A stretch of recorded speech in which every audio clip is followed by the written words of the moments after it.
Well, it's great to see everybody here this morning. Do appreciate your presence in our assembly today. Every month this year, we've been looking at questions that you have been providing, things that you've been curious about, maybe questions that you've always had or questions that you've heard from friends or coworkers or people in the community.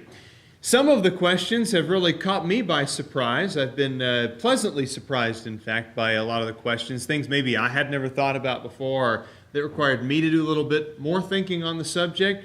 Other questions, though, I'm surprised it took so long to get them. Some questions you almost expect as a preacher because they're so common in terms of what we hear from our worldly friends or Bible skeptics, that they're questions we really need to be prepared to answer. So today what I would like to talk about in this ongoing series of questions that you have about life, the Bible, and God is, why is God so different in the Old Testament versus the New Testament? Now, it doesn't take a Bible skeptic long to look for the confirming evidence of this preconceived idea. Any Bible skeptic is already looking for that kind of thing, and as he or she is reading through the Bible, they see the love and the mercy of the New Testament in Jesus, so tender and so kind to everybody that he meets. And then they contrast that with what they find in the Old Testament, which is God telling the Israelites to destroy the Amalekites, every man, woman, and child, to drive out the Canaanites before them, to kill Uzzah just for one minor infraction, just touching the ark to try and steady it before it falls over. And they see a very different presentation, a very different God from Old Testament to New Testament. Now, is this really true? Is there really that big of a difference between the Old and the New Testament presentation of God? And even if there was some difference that we could identify, is there a reason behind it?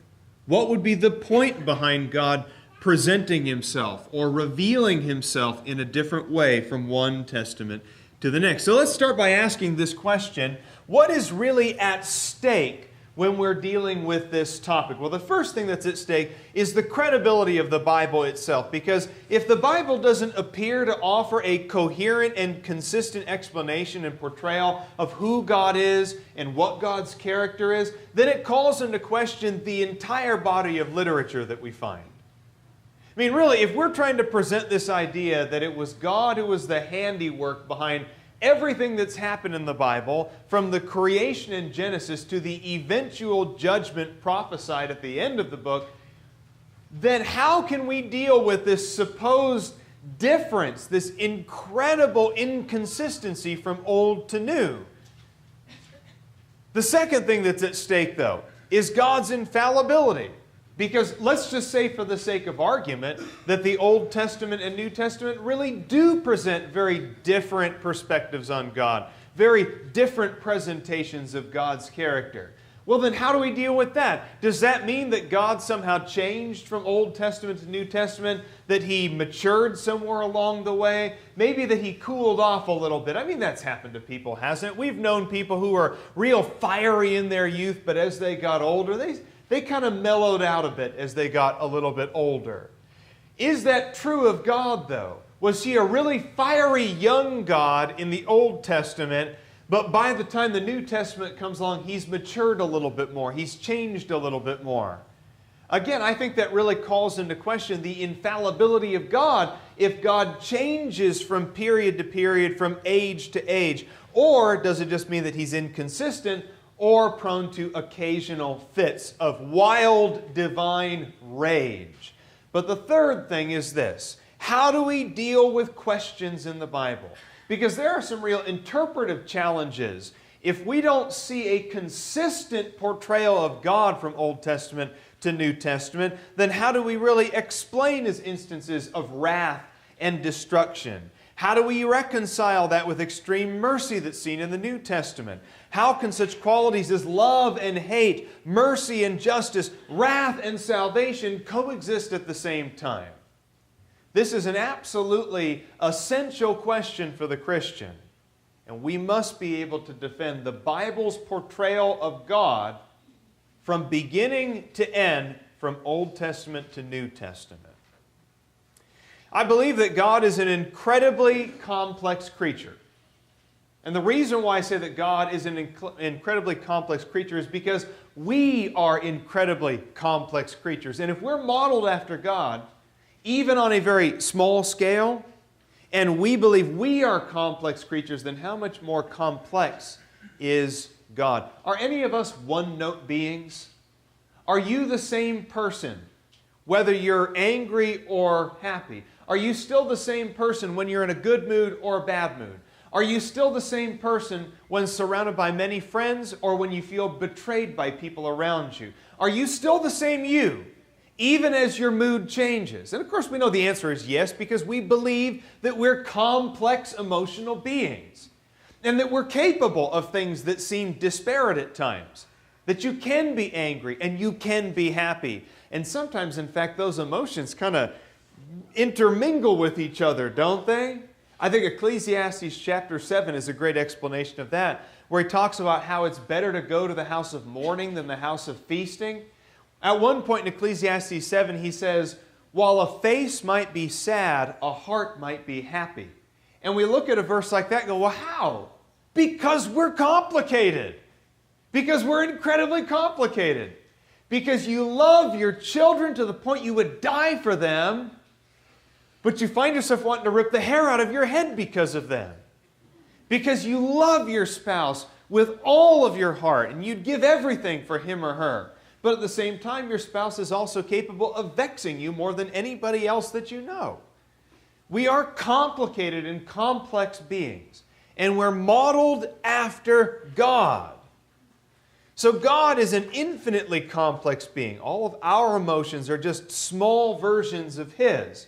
So if we're capable of both joy and anger, sometimes very close in proximity to each other, then wouldn't God be capable of the same thing on an even greater scale? A couple of things to think about here. This is why we need to have a healthy dose of fear when it comes to God. Because if you've known what it's like to be angry, especially over something that's righteous, where you are justified in your anger somehow, and if you know what it's like to feel joyful, especially again when it's a joy that's motivated by something that's pure and holy and wholesome, how much bigger are God's emotions then? And how much more perfect are His emotions as well? Because God's anger is never motivated by greed or selfishness or envy. And God's joy is never a superficial, empty kind of joy. His is a pure joy and a pure anger. And we need to fear that. A healthy kind of fear, not to cower in front of God and be afraid of Him at all times, but to have a healthy fear. Here's a great passage, I think, that shows this complex nature of God in Psalm 104. How you can see here in Psalm 104 that these emotions can coexist with God. That God is capable of so many things here. Psalm 104, beginning in verse 31. Notice here again the extremes of emotion that God is capable of displaying. Let the glory of the Lord endure forever. Let the Lord be glad in His works. He looks at the earth, and it trembles. He touches the mountains, and they smoke. I will sing to the Lord as long as I live. I will sing praise to my God while I have my being. Let my meditation be pleasing to Him. As for me, I shall be glad in the Lord. And that's very happy, isn't it? That God is great, He's merciful, He's powerful. I give Him all this glory and all this praise. But then, notice how quickly the gears shift here. In verse 35, let sinners be consumed from the earth, and let the wicked be no more. Bless the Lord, O my soul. Praise the Lord. Now, the writer of Psalm 104 doesn't see any kind of disconnect there. You notice that the writer of this psalm isn't uncomfortable mentioning in the same breath the joy and the praise and the glory of God and the justice and wrath that will be brought upon sinners. With the same breath, the writer will mention both of those things, and he does not see a disconnect between those things. Notice in John 3 and verse 16. In fact, a lot of the context in John chapter 3 kind of plays this out a little bit here. But let's go to John chapter 3 and notice a couple of things here. Now, we know John 3 verse 16. We've memorized it. We've been hearing it as a memory verse since we were little kids. For God so loved the world that He gave His only begotten Son, that whoever believes in him should not perish, but have eternal life. For God did not send the Son of the world to judge the world, but that the world should be saved through him. So, on the one hand, God is incredibly merciful. But then notice here how quickly, again, notice how quickly he shifts gears here in verse 19. And this is the judgment, that the light is come into the world, and men love the darkness rather than the light, for their deeds were evil. For everyone who does evil hates the light and does not come to the light, lest his deeds should be exposed. But he who practices the truth comes to the light, that his deeds may be manifested as having been wrought in God. Now those are the kind of people that will be judged. You go one page over in your Bible to chapter 5, and notice here, in John chapter 5, beginning in verse 26. For just as the Father has life in himself, even so he gave to the Son also to have life in himself. And he gave him authority to execute judgment because he is the Son of Man. So he has life in one verse, and he has judgment in the next verse. Life in one verse, judgment in the next verse. Do not marvel at this, verse 28, for an hour is coming in which all who are in the tomb shall hear his voice and shall come forth, those who did the good deeds to a resurrection of life, and those who committed the evil deeds to a resurrection of judgment. And those two things are not in contradiction with each other. Those two things are not in contradiction with each other. God is a very complex being. And of everybody, anything, any being who has the ability and the right to display these kinds of complex emotions, it is God. It is God. Given God's emotional complexity, I would say his infinite divine emotional complexity, so far beyond what we could possibly comprehend, would it not make sense to see him respond uniquely to different situations? That, I think, is an essential question, isn't it? As we're dealing with this Old Testament versus New Testament God thing, this question, this difficulty, doesn't this question have to come into play? If you are allowed to respond differently to a police officer than to your 7-year-old child, if you are allowed to respond differently on a day where you get a promotion versus a day when you get terminated from your job, if you're allowed to respond differently to different situations given your emotional complexity, then why do we see it as some kind of a problem when God shows different sides of his character given different situations, different circumstances, and different conditions? And notice, I'm not saying God is the one changing. I'm saying we're the ones changing. The circumstance changes, the condition changes. Things change, my friends. Mankind has changed in many ways. Mankind even changed a lot from the time of Abraham to the time of Jesus. Now, we use this term, I say this kind of tongue-in-cheek. You ever use that term? Back in Bible times. You ever say that? Back in Bible times. Are you talking about a period of history that covers several thousand years?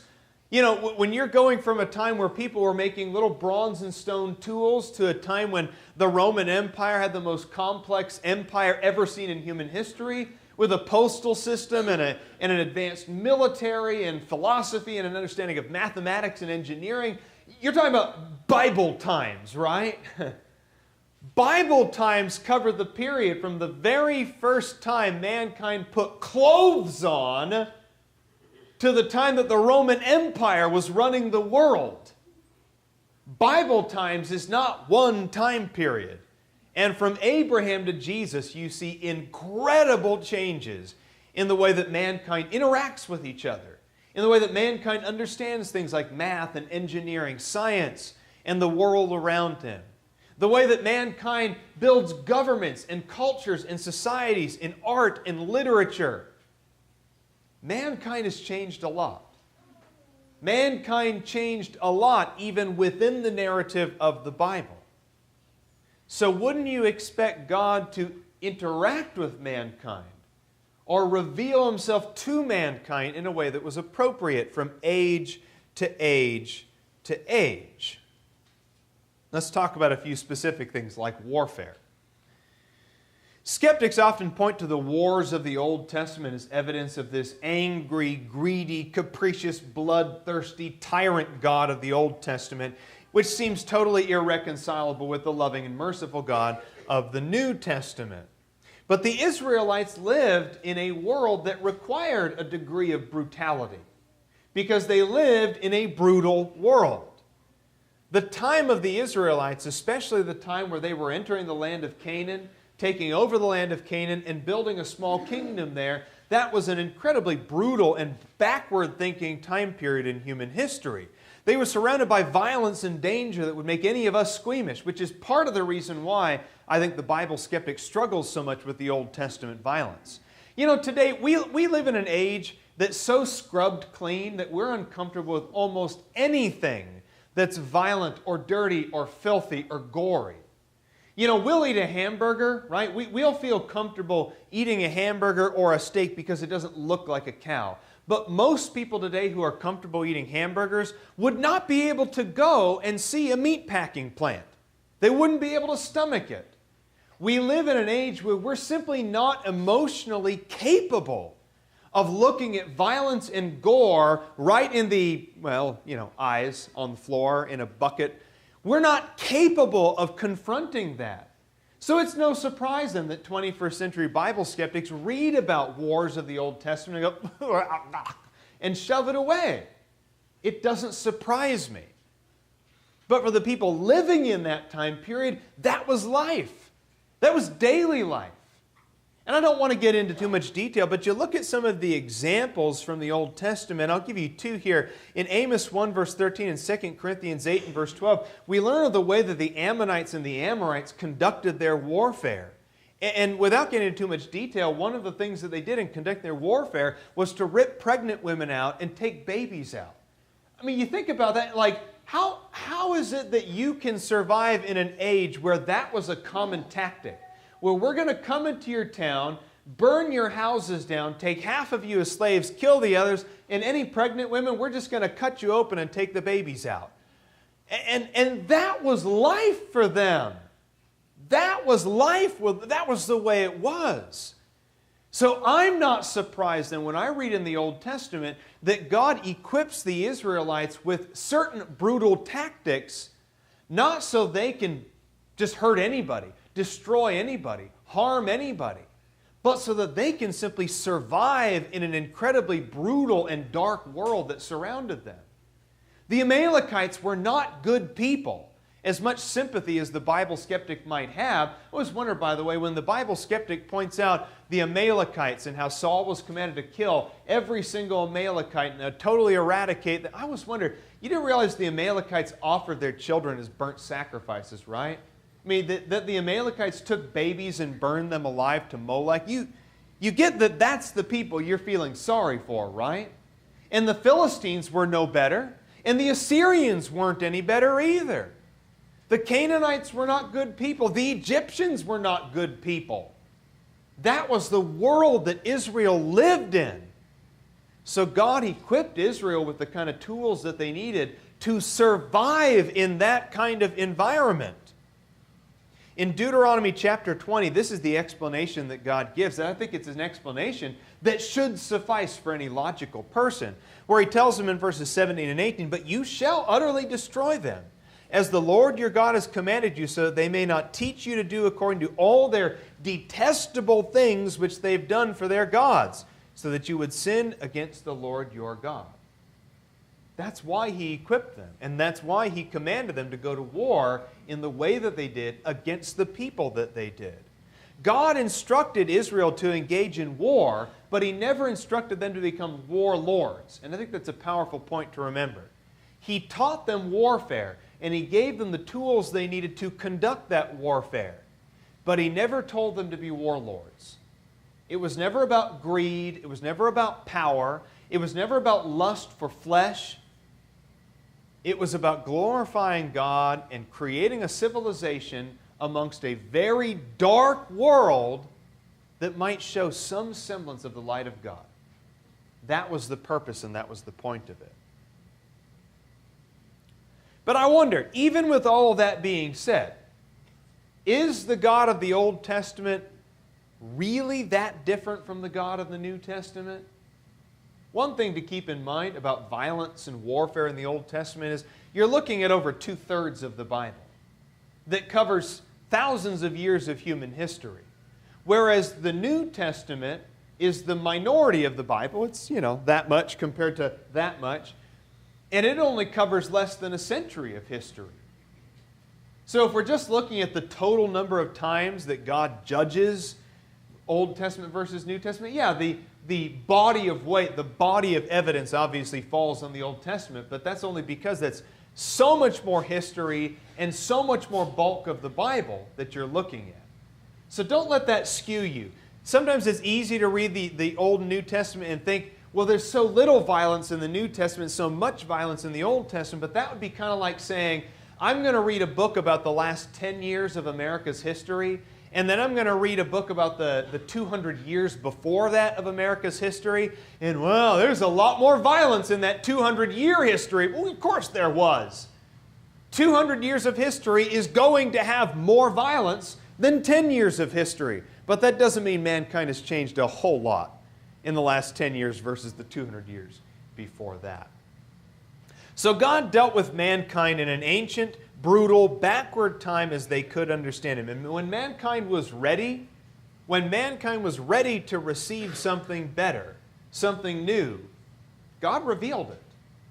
And I've always liked the way that it's put in Romans 5, verse 6, that at the right time, Christ died for the ungodly, that there was a timing component to all of that. That Jesus didn't come 1,000 years earlier, and He didn't come 1,000 years later. He came exactly when He was supposed to.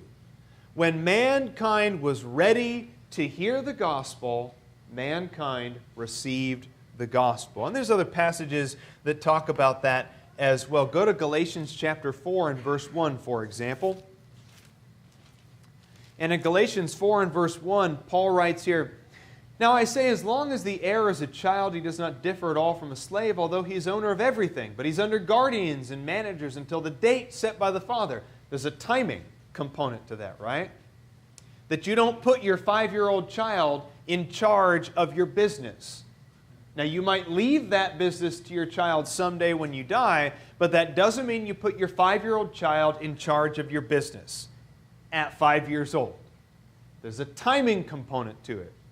"So also we," verse 3, "while we were children, were held in bondage under the elemental things of the world. But when the fullness of the time came, when the right time came, when we were ready to receive it, God sent forth His Son, born of a woman, born under the law, in order that He might redeem those who are under the law, that we might receive the adoption as sons."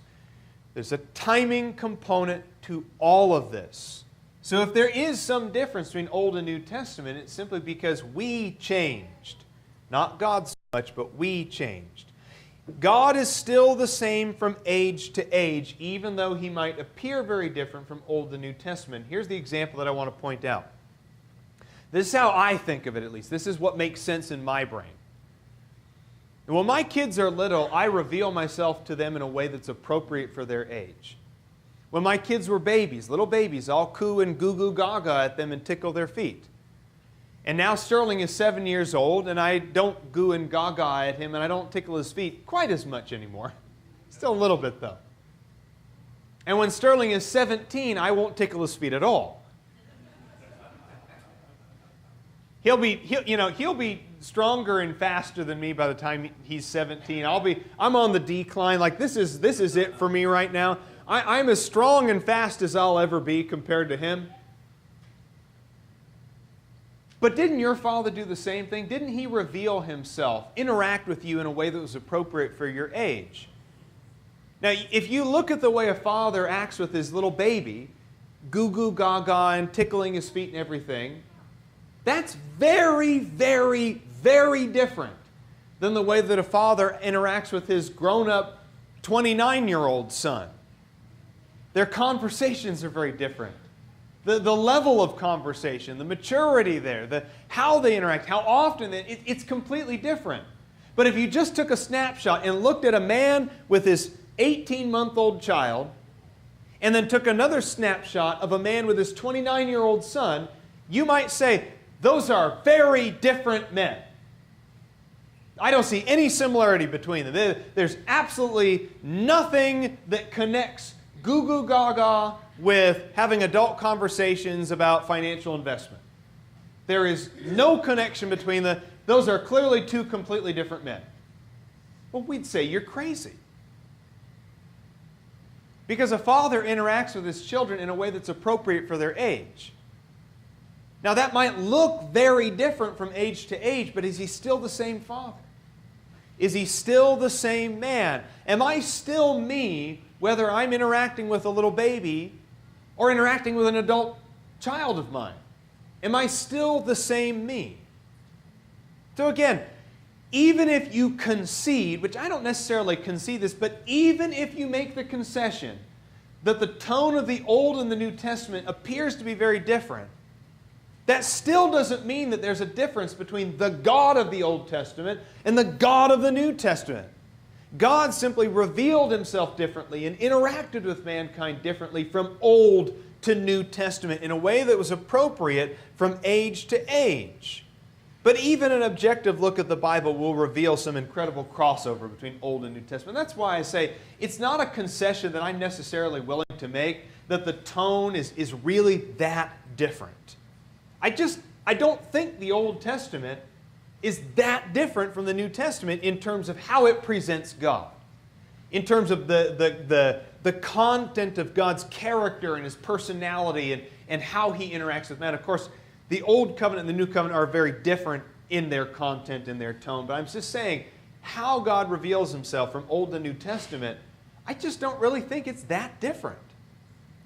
First of all, when you read in Jeremiah chapter 31, verses 31 through 34 about the New Covenant, isn't it amazing that you can read something in the Old Testament about the New Covenant and see that God was already planning for the New Covenant long before it ever came? When you read in Jeremiah 31, I shall forgive them of their sins and remember them no more. And the fact that that wasn't an accident along the way, the fact that Jesus didn't come along and God said, well, God, do something different now. I've used all my old material. What do I get? Oh, I could try forgiving them and remembering their sins no more. That's a great idea. No, from the very beginning, God was already planning for the new covenant. Jeremiah 31 wasn't news, to God at least. And by the time John the Baptist came preaching a baptism of repentance, that wasn't news either. So the fact that you have so much material in the Old Testament that points forward to the New Testament, so much material that says God was planning for the New Testament, to me I think is very indicative of the fact that it's the same God from Old to New. Psalm 51 is the same way. You know, Psalm 51 might as well have been written by Paul the Apostle. And if you're not familiar with it, it's the Psalm of forgiveness. After David was caught, and after he paid some penalty for his interaction with Bathsheba, he wrote Psalm 51 as his begging God for forgiveness. It was his prayer of penitence. God, he writes, forgive me and I'll be forgiven. Wash me and I'll be clean. I'll be as pure as snow, as white as linen. That's the language of the new covenant, isn't it? And isn't it interesting that David, who would have written that about 1000 BC, that David wrote something that could have been written by Paul the Apostle or John or James or Peter. And he wrote something that we read today, thousands of years later, and it is just as true today.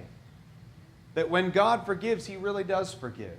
And when God washes, He really does wash. Messianic prophecies also reveal that the essence of the New Testament is threaded throughout the Old Testament. But God still judges. You might think the Old Testament is all about that cranky old judging God, but you can read about examples in the New Testament that points out that judgment is not some antiquated Old Testament concept. That there are plenty of passages that indicate that God is, well, in Matthew 23 and 24, God judged Israel, or Jerusalem specifically, for example, that He is going to judge the world in Romans 13 and 1 Thessalonians 5. The world will be destroyed with intense heat, Sounds New Testament to me. New Testament writers didn't hesitate to mention Old Testament judgments also, that Paul didn't see some disconnect when he was talking about the Israelites in 1 Corinthians chapter 10, that they received some penalty for the sins that they committed in the wilderness. Paul didn't look at that story and go, and that just seems kind of weird to me. It seems weird that a loving and merciful God would allow so many people to die in the wilderness. They didn't see some disconnect between the loving, merciful God that they knew in the first century and the God who destroyed Korah in his rebellion. Or the God who allowed people to die in the wilderness because of their unbelief. Or the God that commanded them to go and conquer the land of Canaan. Paul didn't see some disconnect between those things. Uzzah and Ananias and Sapphira are very similar stories because they stand out. They stand out because they're exceptional in their nature. We read about Uzzah, and he only crossed just one little line. He just touched the ark to steady it. It was going to fall over. And Ananias and Sapphira, they told one little white lie.